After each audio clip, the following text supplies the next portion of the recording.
Nagisa na po ako ng ng ating sibuyas, bawang, luya, paminta, lahat na dyan. At ilalagay natin ang kamatis. Yan.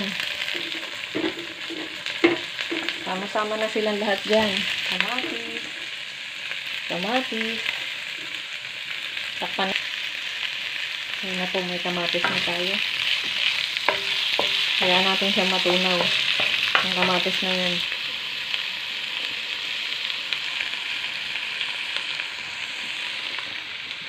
At ayan ang ating luto. Ito na lang. Ayan. So, diba? Inihaw. Tinirito ko muna siya dyan. Ano ba yan? Ayan.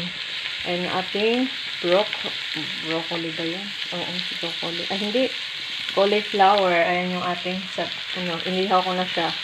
Hintayin na lang natin ang susunod. Ilagay na natin ang ating eto. Meron din tong corn. Ginataan kasi ito eh. Ayan. Meron din tong corn. Ilagay na natin ang corn para magisa siya. Ayan. Sangkap nito. Ere. Yan ang sangkap niya. Ayan. May tubig kasi ito. Hindi ko mahawakan. Ayan. Ayan. Pampasarap. Sama na sila dyan. Ilagay na natin ito. Kalahati lang ito eh. Kalahati lang siya.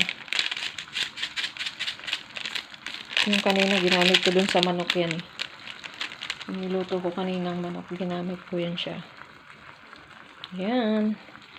At atin po yung tatakpan. Halu-haluin lang ng konti. Ganon. At mangingitim yan pag hindi natin yan tinakpan. Yan. O diba? Nakatakip na yan. Hayaan natin siyang kumulo. Natin siya ng sangkap. Ayan. Siyempre, oyster sauce. Pampasarap. Minta. Black pepper. Konti lang. Ayan. Lalagyan po natin ng patis. Hindi ko ng patis. Di ko yata nabuksan yan. Patis yan. Takpan po natin. Ayan. Takpan po natin. Eto. Lagay na natin ang ating sili. At dahon ng sibuyas. Ayan. Ayaw pang umano. Dahon niya ng sibuyas. Yun lang mas natin. Ayan, nilagyan ko po ng konting sabaw. Ayan, ito yung tubig. Konti lang. Kasi masarap siya pag may sabaw. Kumukulo siya. Already boiling. Lagay na po natin ang gata. Ayan, yummy. Kadaming gata. Gata yan. Ano yan? Ayan, tinakpan ko po siya. Tinakpan uli natin. At ayun po, ating haluin. Wow, looks yummy. Looks yummy. O, diba? Ayan ang ating niluluto. Yummy. Tignan natin ngayon lasa. Hirap naman mag-ano.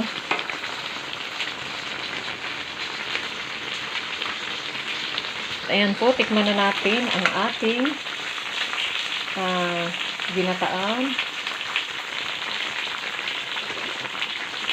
Tama lang. Hindi siya masyadong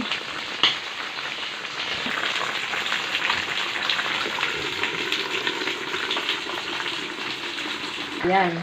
Ilalagay natin doon sa kabila. Ayan na po yung naprito kong bangus kanina. Pinrito ko yan. Prito na yan. Ngayon, para maging dalawa ang putahe natin, eto. Ilalagay natin yung iba dyan. Ayan, ilalagay natin. Dalawa yan na putahe eh, hindi isa. Ayan. Ayan po. Ayun. Para hindi tayo nauumay. Ayan, diba? Ayan, lagyan natin ng sabaw yung isa kasi kukunti ang sabaw ng isa eh. Ayan. Ngayon, ito na po yung isa. Ang ilalagay natin dito ay hipon. Yan ay bangus. May bangus na siya. Ito yung hipon. Hipon na yan ay binili ko dati. May mais din siya na niluto ko. Ayan na. Ayun, yung hipon na yan is binili ko dati. Na iniano ko siya. Isinangag ko lang siya. Yan. Ayan na, hipo ng lahok ng isa. Bangus ang isa. Kaya yan. Yahoo! Ready to eat na rin yan. O, diba? Huwag na natin lagyan ng maraming tubig. Kasi pag once na inano natin yan, pinainit, is dadami ang tubig niyan. Wala ng tubig. Ayan, tinakpan ko po for 5 minutes lang. 5 minutes lang yan. At ito na po, ready na ang ating niluto. Ready na yan. Ay, nako. Nag-moist ah. Naglalagay na tayo sa ating plato. Ayan, sarap na yan. Ang ating niluto. Ayan na. Ready. Ayan na po siya. Ready na. Ayan, ready to eat na po yan. Ayan na po. Ang ulam natin. Ready.